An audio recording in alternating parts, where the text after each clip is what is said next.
En lui-même, par son appui sur le sol et son lien à la terre, le pied représente l'incarnation, le fait d'habiter un corps de chair.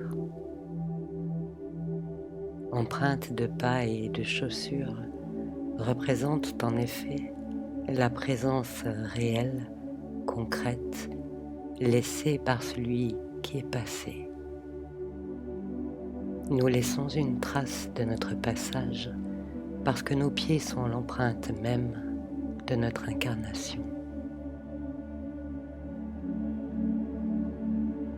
Dans la culture bouddhiste, la vénération des Buddhapadas, les empreintes de pieds du Bouddha, remonte à ces paroles qui expliquaient alors que ces empreintes aideraient le fidèle non lettré à croire. Plus près de nous, en Occident, la marque d'un pas représentait la renaissance du dieu solaire au solstice d'hiver, et les chaussures déposées au pied de l'âtre sont une survivance de ce culte solaire. Elles expriment l'attente de la résurrection du Dieu nouveau. Le lavement des pieds effectué par le Christ à ses disciples est une marque d'humilité et de service, car celui qui est au plus haut s'abaisse de lui-même pour servir les plus petits. Ce faisant, il les honore et rend hommage à leur incarnation. Point de contact avec la terre, dans laquelle il puise les énergies qui viennent renforcer notre corps, le pied est aussi celui qui écoute la terre et rend témoignage de la vie terrestre. Le pied comprend la terre en tant que fils de celle-ci. Sa forme de germe, identique à celle du fœtus, évoque notre potentiel d'accomplissement, également représenté par le pied du Bouddha qui porte en lui du talon jusqu'à l'extrémité des orteils le devenir de l'homme.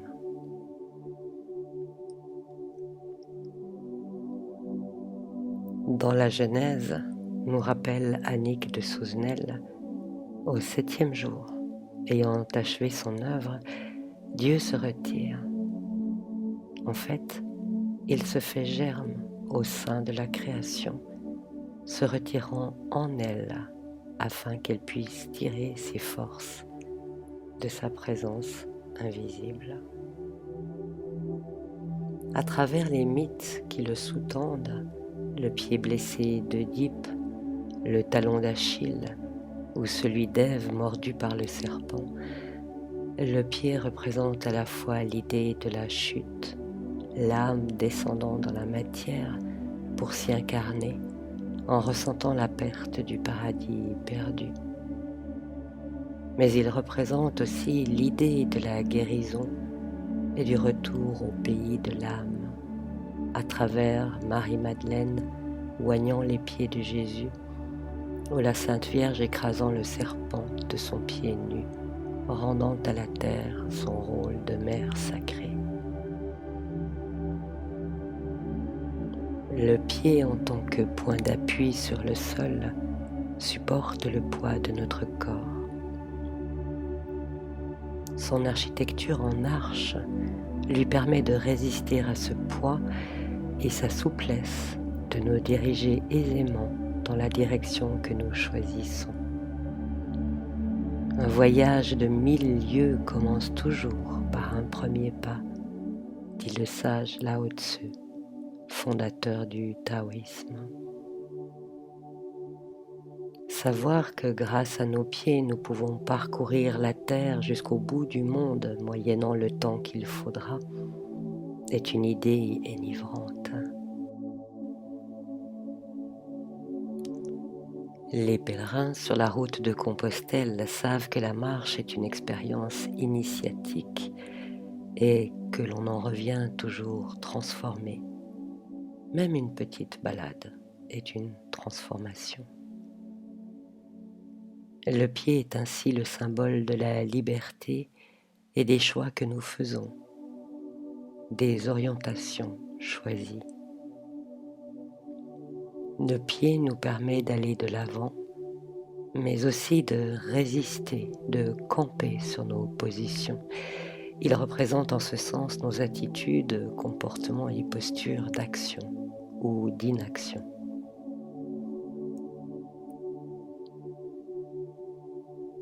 Enfin, le pied nous reflète dans le présent, le fameux ici et maintenant, seul moment où nous sommes à la fois libres et capables de nous éveiller, un pas après l'autre, à chaque instant, un éveil possible. L'humble pied détient ainsi un grand pouvoir qui nous convie à la mise à l'épreuve afin que nous nous élevions vers les sommets de notre réalité divine. Car si la graine est dans le fruit est lui-même dans la graine.